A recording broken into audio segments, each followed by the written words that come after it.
Hi friends and welcome to another video. Today I'm bringing you a very late best and worst list. Late because I got so ill. I'm still not fully back to 100% health. I got so ill over the Christmas period. I got ill on my birthday, which, it was Boxing Day, so I'm glad that I managed to have my Christmas dinner and enjoy my time with my family, but it just so happened that I got ill and this it was the flu. It completely knocked me. I was not up for anything. So I didn't have time or the energy to really film anything, which is fine because when you're ill, you can't really do much about it. So I am now back with a very late best and worst list for 2023. Now, I didn't know how I wanted to work this, if I wanted to start with my best, end with my worst, but I think the best way to do this is to start with my worst and end with my best because it means we leave the video on a high note. We're not going to end up with the last book being the worst book I read in 2023. So we're going to start with the worst, end with the best. I will chapter this down below in case you're only interested in one list, in case you only want to know my best or my worst. And I think I don't quite have as many books as I've had on previous years' lists. I think there was a mix of stuff this year that made this reading year actually a very good reading year. And I tried a lot of new different genres and picked up different kind of books and got out my comfort zone. So there is a few on this list that are not surprising, and then there's a few that are surprises. And I like that. My 2023 reading survey slash stats video will be coming this Friday. So if you're interested to see a more detailed look in me breaking down my reading, then subscribe, hit the notification bell thing, and you can see how I broke down my reading in 2023. But overall, I had a really good reading year.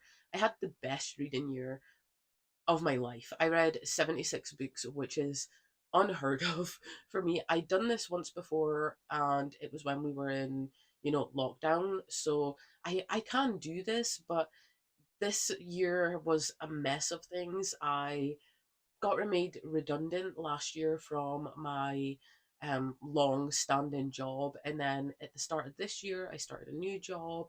And then halfway through this year, I switched jobs because I just wasn't happy. So the fact that I managed to read the biggest number of books I've ever read in any given year while going through a lot of changes in my life is just insane to me. That was a total tangent. I don't know where I was going with that. Let's get into my worst list. I'm going to start with the best of the worst and end with the worst of the worst. I don't know if this is a good or a bad thing, but I own none of my worst. I did, but I unhauled them, so now I own none. And kicking this list off, we have He Started It by Samantha Downing. Now, I put this on my self destruct because I really enjoyed My Lovely Wife by this author, and I thought, you know what, I'm gonna read her backlist before her new 2023 release came out. So I picked up He Started It, and I just didn't like it. It was slow, it was told in a very specific but not fun or entertaining way. We had two timelines and a lot of POVs, so you expect there to be a lot of, forward momentum, but there just wasn't.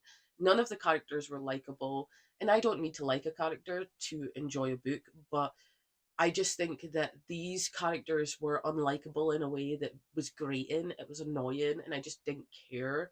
And the third act scene just felt cheap, and I just didn't have a good time. And I think that I can enjoy Samantha Downing's work because I enjoyed My Lovely Wife and For Your Own Good. So I've enjoyed two of the four books I've read from this author. Um, but this one just didn't do it for me. And I'm sad about it because I think that this author I know can do something, and this didn't do it. And similarly, the next book on my list is A Twisted Love Story, also by Samantha Downing. So, book one on my worst list is He Started It, and now we're on to book two. Um, oh, what is it? A Twisted Love Story. Completely blanked on the title there, even though I just said it. A Twisted Love Story, I had high hopes for. It wasn't it. I was promised a toxic relationship with secrets, and they have to figure out a way to come back together and like hide and stay undetected of what they had done. And it wasn't what I was sold. When I was sold toxic relationship, I was thinking that Samantha Downing was going to bring me another, my lovely wife scenario where it's like hugely toxic because of not only outside forces and their actions and then them as a couple, but because like all encompassing of toxic. But this was just boring. It was just so very boring. It was mundane. It didn't excite me. It didn't do anything surprising or interesting. And I feel so bad saying this because I have enjoyed books from this author, but now I have two on my worst of 2023 list, which is unfortunate. If you would like to see a more in depth review or thought process of this author, I actually have an author specific review. I'll leave it like linked or yeah, linked down below in the description box. I actually went into detail about the four books that I read from this author and kind of gave you reasons why I liked some and didn't. So if you're looking for a more in-depth review, then I highly suggest watching that video. But unfortunately, these books just didn't do anything for me, and I'm very sad about it. The next book I have here is Blood Orange by Harriet Tice.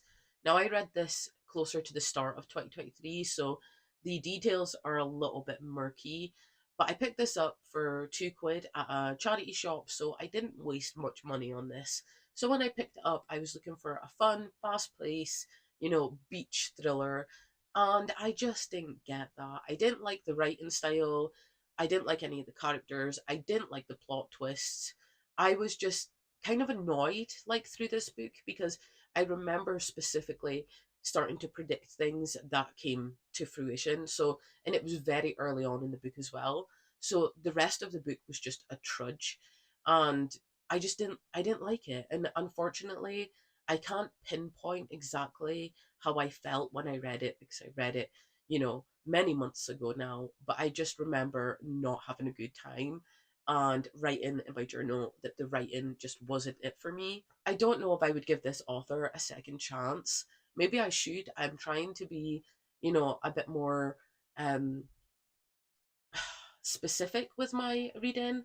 I'm trying to figure out if authors are for me or if it's just like one book. I'm trying to review more things. So that is like going to come on to my channel in 2024. I'm going to be reviewing a lot more of the books that I read and going into depth about authors and tropes and things that I like and things that I don't like. I'm also, experimenting with different genres. So because I'm trying to be a bit more aware and have an understanding of my reading, I didn't think, I didn't have this epiphany until later on in the year and started, writing my thoughts as I read books. So unfortunately, I didn't have much written for this one. I just remember really not liking it and finding it totally predictable. The next book I have here is Saving Noah by Lucinda Berry. Now, I actually have a thriller horror review video coming at the end of the month, and I will be speaking about this more in depth in that video. But essentially, in this, we follow Noah, who is like a young, well, he's a teenager, and he abuses girls in his like swim league, and it follows him and his mum. And I just despised the narrative of this book. I do go into more detail. I will go into more detail in my thriller horror review video, but this just wasn't it. Like I just got angry. So angry. And I don't know if the author, you know, The author could have done something with this material. They could have made you really think and really bring up some, deep questions. But this was just a book of someone being in denial about a really horrible thing. And you just wanted to shake the main character and be like, you know, get a grip. And I just felt angry all the way through this book. Mm-mm.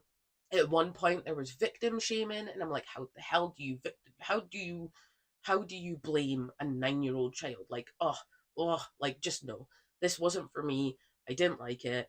I didn't like the narrative. I didn't like the choices that was made in this. And if you're interested in more in-depth thoughts, subscribe, and there will be one coming at the end of the month. I'm so excited for that video because I've read a lot of good horror thrillers recently and some not so good ones, but I'm very excited to get into it with all of you. So I'm so excited. I can't wait. But yeah, this just didn't do it for me. Not it. Not here for it.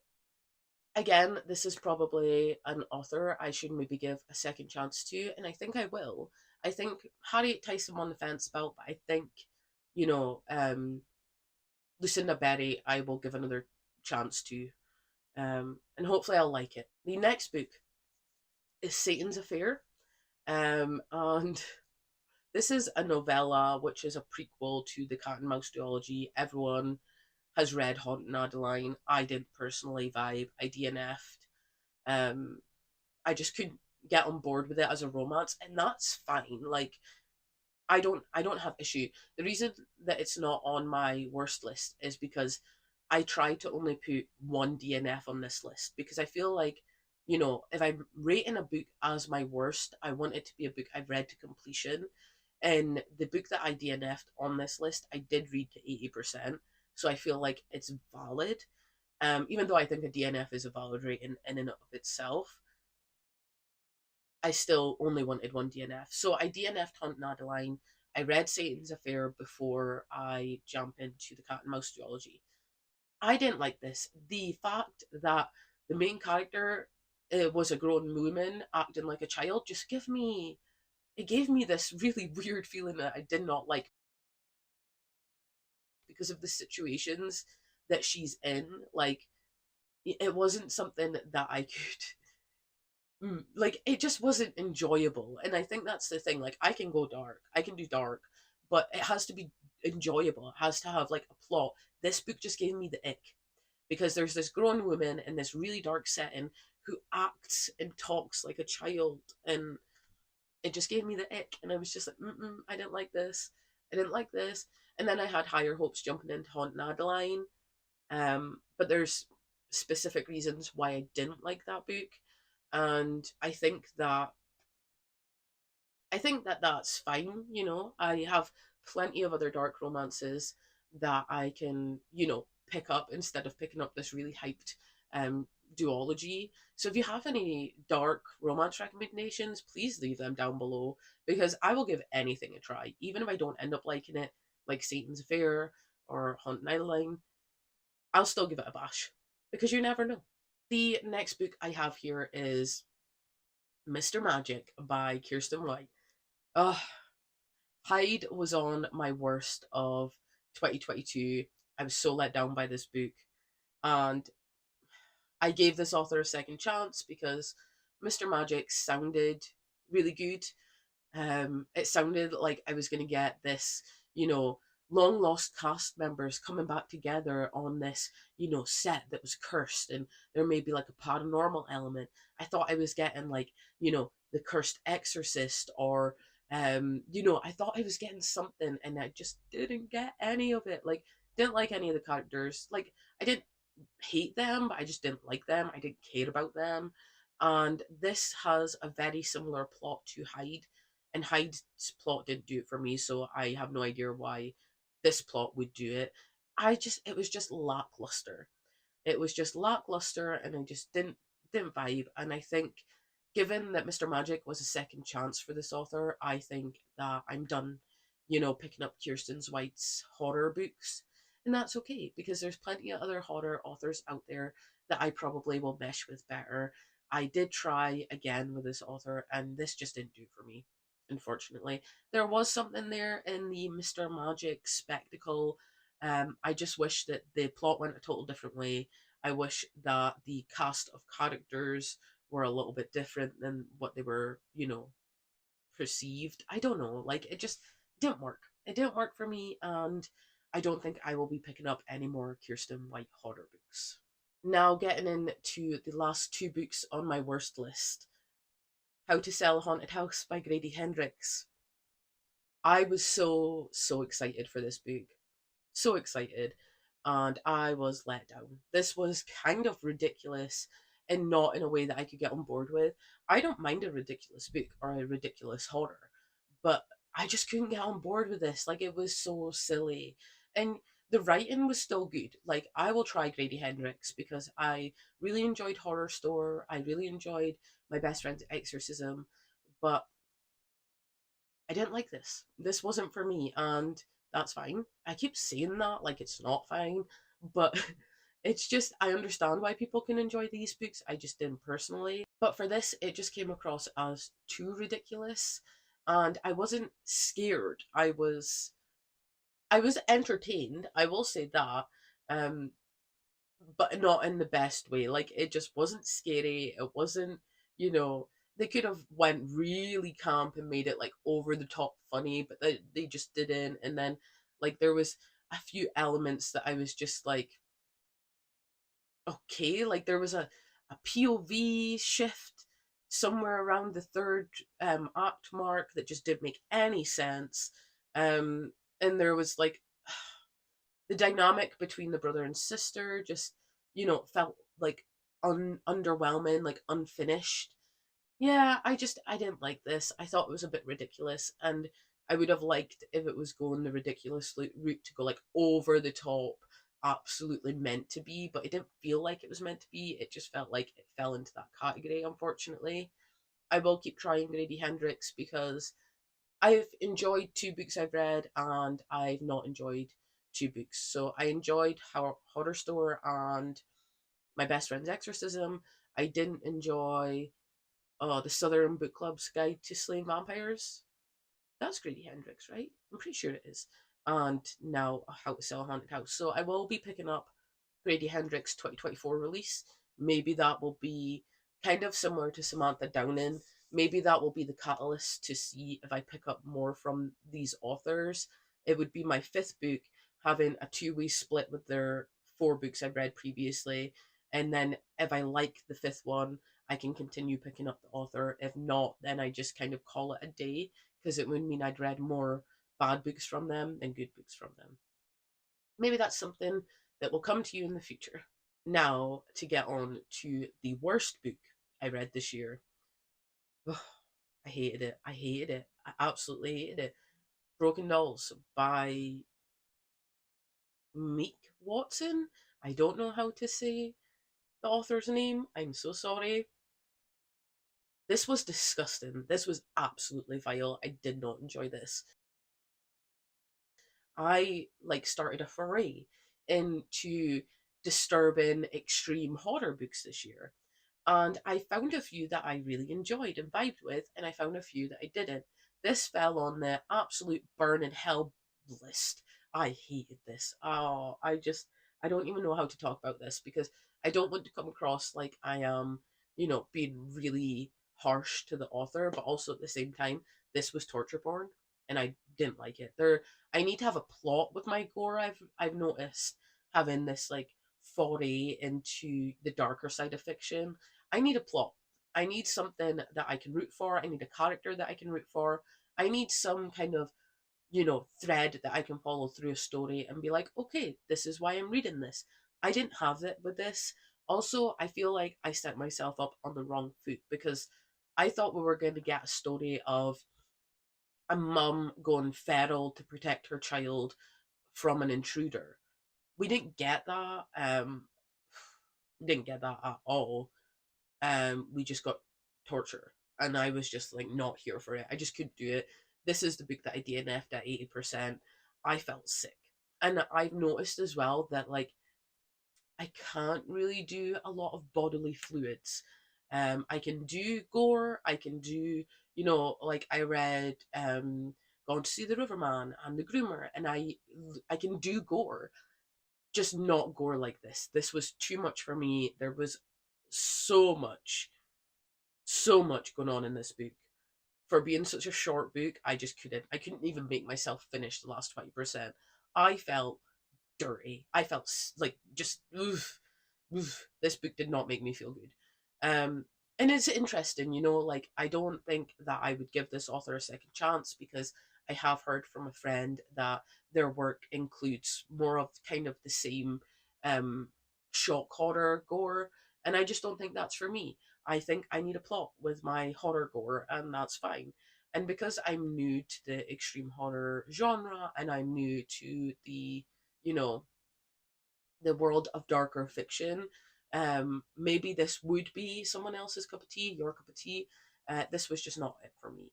And I will be happy to find, there's many other authors out there that do extreme horror, and I will be happy to give them a chance. Unfortunately, I just don't think this author is for me personally.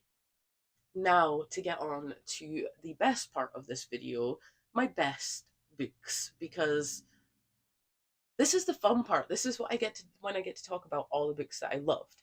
And even though I like having a gab about the books that I didn't like, I do really like trying to convince people to read books that I personally loved, because I love when people convince me to read their favorite books. When someone loves a book so much and it shines through, I automatically want to read that book more because it just seems so much more interesting when there's, that attachment of someone's feelings to it. And I hope that if you pick up any of these books because of this video, you enjoy every single one, not the worst ones. Pick up the worst ones at your own risk. Also, if you pick up any of the worst books I mentioned on this list, please look up trigger warnings because most of them aren't for the faint of heart. Okay, let's get into. We'll start with worst of the best to best of the best. Um, this order could change depending how I feel on a daily basis. I would say the only two that are set in stone is I have two tied for first place because I couldn't choose. I couldn't choose. One day it's this book, next day it's that book. So let's start with the worst of the best, and still one of my favorites of the year. I also find it interesting that I own all but one of my best of the year, and I own none of my worst. So my worst of the best is Last Tales of the Flower Bride by Roshani Chokski. I can't say this author's name. I am so sorry. I got this in a book box and I had interest in it when it came because I really liked the sound of it. It sounded gothic and mysterious and, like it could go one way or another, and I just love this. In this, we follow Indigo, and she is like, you know, um, what's the word? Like manic pixie dream girl, mysterious, like femme fatale. Like she is all this wrapped up in one. And she ends up marrying her husband with the promise of, if we get married, you will not dig into my past, you will not ask questions. But this all goes to shit when she ends up getting called back to her childhood home to help her ailing aunt. And this house has a, whimsical mind of its own. This story is gothic and mysterious while also still being, feeling whimsical and fantastical. The characters are really well written. The storylines have kind of a nuance. If you read between the lines, you get like a separate story weaved into the actual story. And it just worked for me. It just really, really worked. And like the reveal at the end, I could see it coming, but I was also not like I didn't predict the ending. I had a little inkling of something that happened and it did happen, but the big reveal I didn't predict. So the book still surprised me.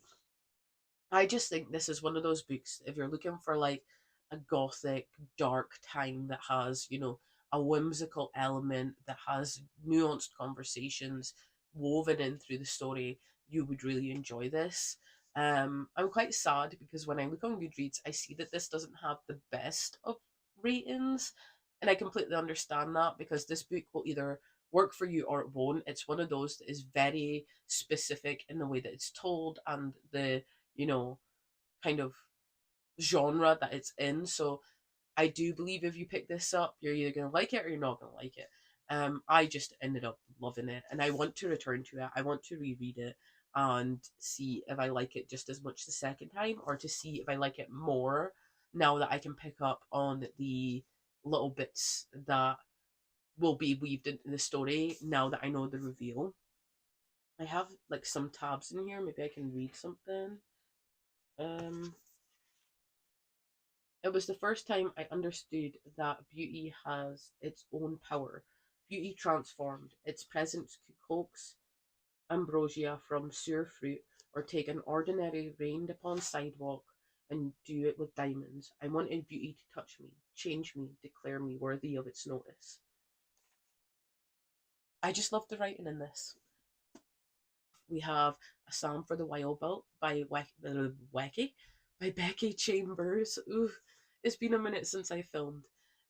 This was absolutely adorable. This was uh, cozy, heartwarming, sitting in an Udi with a cup of tea and just feeling whole. Like this is soul food for me. So in this, we follow mm, so in this, we're in Panga, I believe it is pronounced. I apologize if it is not. And we are in a society where robots were made, and they became aware and laid down their tools and went off into the wild. In this, we follow Dex, and they are a monk, I believe, and they don't want to be in the studious part of their life. They want to be a traveling tea um connoisseur, I suppose, and Dex has the talent for, making brews that just help people heal. And so you follow Dex as they make their way through the world and sell tea. And then Dex meets one of the robots in the wild, and this was just so endearing. Like, I just loved this so much. I have the sequel. I do plan to read the sequel. I think what I'm going to do is I'm going to reread this and then jump straight into the sequel. They're super short. If you're looking for something that's short, heartwarming, endearing, cozy, with a non binary main character, this will be right up your street. I just felt, my soul felt charged reading this, and I really hope that if you pick this up, you feel the same way that I do or did when I read this. And I do plan on continuing this series and following Dex because they are just absolutely adorable, and I just can't recommend this enough. The book that I don't own but is on my favourites list is Bright Young Woman by Jessica Knoll. I picked this up because of the Goodreads Choice Award, which I totally failed, by the way. I wasn't going to be able to do all 20, so I knew I was going to fail anyway. And then I kind of fell off the wagon, and I think I read 10 of the 20. I will leave that video link down below as well, where I talk through my thoughts on the books that I did read and my thoughts on what won and what placed. Um, it is not the most entertaining video. It's not as nice and aesthetic as some of the amazing people here on BookTube do for the Goodreads choice, but if you are interested, I review quite a lot of thrillers in that video. So, for A Bright Young Woman, I went in, I had interest in this before the Goodreads Awards, but I read it because of them, and I'm so glad that I did. This follows a main character who is in a situation in a sorority when a serial killer comes in and kills some of the women in there, and you follow her on her journey as they don't technically try to figure out who killed them because they know who done it. They know who the killer is. It's more about, the families and the victims and the potential victims. It's about giving names and, importance to the people that actually really matter, because the serial killer doesn't matter. They're dirt. And the people that do matter, the people that are affected, the people that go without answers or, never get the right answers. This book is for them. This book is for the people that want to be able to move forward and, find answers or, just have that little bit of closure. And in this, all the characters were extremely well written. I was a little worried because two timelines um, can sometimes be a bit hard for me to get on board with, simply because if they're not done right, then I find them confusing. But this done it so well for me. I was hesitant for no reason. I enjoyed all the characters. I enjoyed the way the story was told. I enjoyed the importance of not giving a name to a killer and showing the after effects and the people that matter in a situation like this. And I just think this is sends such a strong message, and I loved it for that. And I'm quite surprised that this made my top books, because I read a lot of good books this year. Um, and I'm quite surprised this made it. But I just felt so, I don't know what the right word is, but I cried at the end of this book. And when I finished the book, I just thought, wow, what a powerful way to write a serial killer story. It's something, it was told in a way that I hadn't seen it done before, which made me just enjoy it that much more, because it was new, it was fresh, and it was very interesting. So I highly recommend this if you're looking for a mystery thriller that is more on like the lit fic side of things. um yeah, loved it, loved it. Next here we have Pretty Girls by Karen Slaughter. This has been on my TBR. This has been on my radar for years and years, because Karen Slaughter is an author that I get recommended a lot, simply because of the darker side of fiction that I tend to enjoy, and the darker thrillers I tend to enjoy. This was dark. This is probably the darkest thriller that I've read without edging into horror, and I was here for it. I was here for it, and it made me so excited to pick up more by Conan Slaughter. I did pick up Girl Forgotten by this author and had a good time with it, and I do plan to pick up more Conan Slaughter in the year 2024. So I probably will be reviewing more of her books on my channel.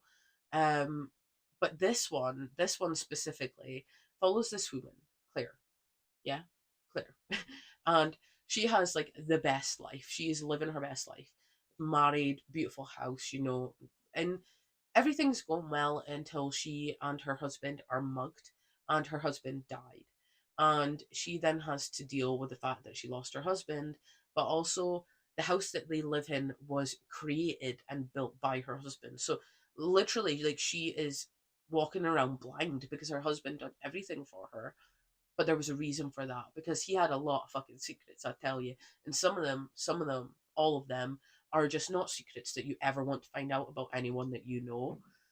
She then reconnects with her sister, and together they figure out what happened to her husband and what secrets he was hiding. And also, they kind of bond over their missing sister. Their eldest sister, has been missing since they were teenagers, and it kind of drove a wedge between their family. And they reconnect and, find out for themselves what happened to their sister. And then also, Claire comes to terms with her pig of a husband. This was intense, intense, intense, intense. Trigger warnings for this one. Like, it's a big thriller, and I was worried, like, it's over 500 pages, and I was worried that it was going to be too big, because like I like snappy horrors. And even though this was over 500 pages, it was a snappy horror, and I was disturbed and kind of liked it. So, it is what it is. I really enjoyed this. I thought it was so well written, so dark, and I'm excited to pick up more Karen Slaughter. Coming in at number three, because we have a tied number one, is The Very Secret Society of Irregular Witches by Sangu Mandana. I love this. This, similar to the Psalms of the Wild Bull, this fed my soul. This gave me breath. This gave me life. I picked this up on a whim because I wasn't quite sure what I wanted to read, so I went to my shelves, picked this up as a mood read, devoured it in like a day. Um, this follows Mika Moon, who's a witch, and there are other witches in this world, but they have to keep like it a secret, because obviously they can't be found out. So they only meet like once a month, and Mika does like TikTok or social media videos being a witch, and her coven leader doesn't really like that because they think that it can expose them. But Mika's like, no one's gonna think I'm an actual witch, until one day someone messages her and is like, I know you're a witch and we need your help right immediately. So she goes and helps this family, this, you know, group of collective people that become a family. She helps children who are witches come into their power and becomes part of this very endearing, very loving, collective family. And I just love it. It's like found family, it's like grumpy sunshine, it's, heartwarming, low stakes, cozy fantasy. I was worried that I would like this as much as everyone else because it has been really hyped. So I did have a little bit of the fear. Loved it. Completely loved it. I will be picking up um the Magical Innkeeper's Guide, or I don't know. This author has a book coming out in 2024 and I will be reading it because I hope it gives me all the warm fuzzies that this book did. Coming in at number two, we have A Dowry of Blood by S.T. Gibson. Similar to The Very Secret Society of Regular Witches, I picked this up when I was mood reading, and I think I found a common theme around my mood reads. I tend to pick up books that end up being hits when I mood read, but when I'm sticking to TBRs, I tend to get more duds. And I think it's because like the psychology behind it is when I pick up a mood read, I'm going in with just, average expectations. I'm going in on the want and the excitement. Whereas TBRs, I'm going in on a plan. And apparently my brain is just like, no, we don't like plans. I don't know if there's anything in that, but I have experienced one, two, four of my favorites I picked up on mood reads and on whims, and they've ended up on my top of the year list. So take away from that what you will. Dowdy of Blood. This is a Dracula retelling, kinda from the perspective of his first wife, Constana. This is beautifully written, beautifully told. Again, I was scared of the hype, but I fell in love. I fell in love with the characters in this book. I don't know if I'll be able to. All three of them are just the best, the best. Beautiful souls, and I loved this. This was not what I was expecting because it falls into, a more psychological breakdown of Constana's relationship with Dracula instead of being surrounding like their vampirism, which I enjoyed because even though they're vampires and that was, a big plot in the story, it wasn't the main plot. It was something completely different, a new fresh take, and I really enjoyed this. And I think that this was something that surprised me as well because I didn't know how I was going to feel about this. And I loved it. I love a character driven book anyway, but give me a character driven book with a trio of people that you just fall in love with. How can you go wrong? I actually was lucky enough to get an arc of this author's 2024 release, An Education in Malice. Um, that's a Carmilla retelling, and that review is going to come at the end of this month in my thriller horror reviews. And let me just say that I will continue picking up this author's work. The last two books that I have are tied for first place. So we have here Cemetery Boys by Adrian Thomas and The Final Empire by Brandon Sanderson. So we're going to talk about Cemetery Boys first. This made me cry. It made my heart happy. This has an atmosphere in it that just, I haven't read an atmosphere so rich and detailed like this in a while, and I just absolutely adored it. This follows Rajriel, who wants to prove himself a real brujo, and he does this ceremony, and he does it, you know, behind the backs of his strict family, and he then manages to summon a ghost of Julian, who is the resident bad boy at their school, and together they kind of find like what's happening to kill these people and like what's going on in the world of their magic. I just loved this. I loved everything about this. The magic system, the way that the family is with each other, the big family gatherings, even though like obviously it's not going to plan when people are dying, but like I even enjoyed like the magic that they have. Um their family and their loved ones come back for a day, and they get to celebrate with them, and it's just so heartwarming and endearing. I really wish that could be a thing. This book made me cry, and like the the characters like Radriel and Julian were so well done. Like they were such a dynamic duo that I just fell in love with them immediately.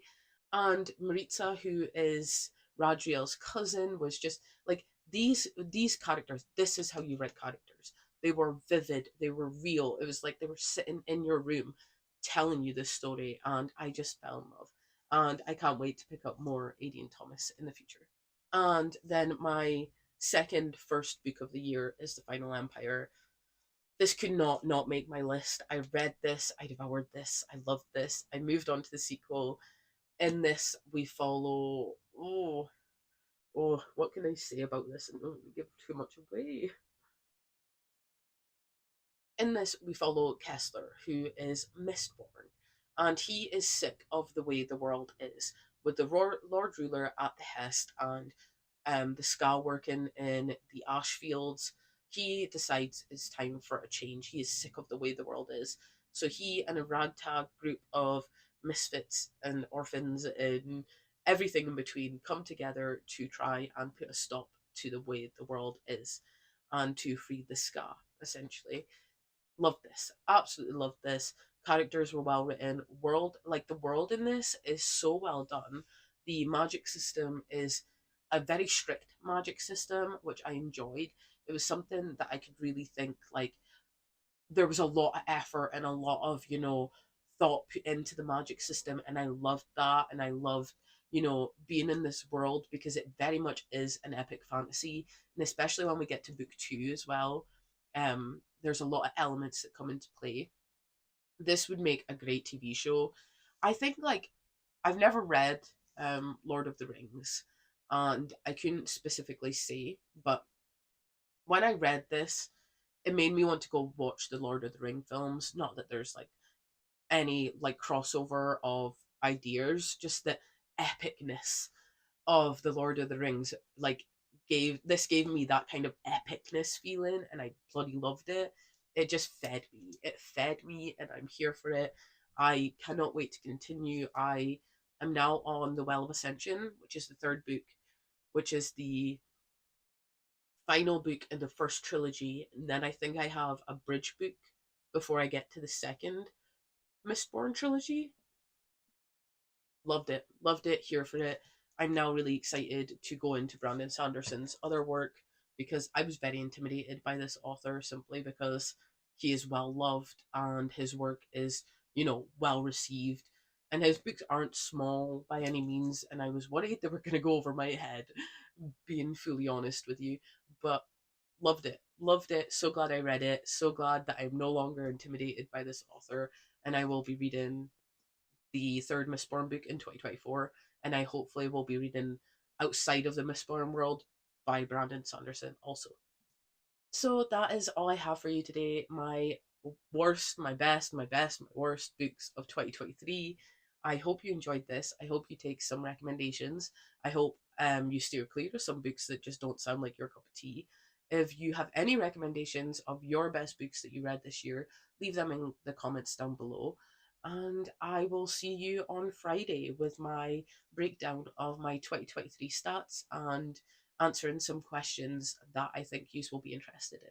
Thank you so very much for watching. Remember to stay safe, happy, and healthy, and I will see you next time. Bye.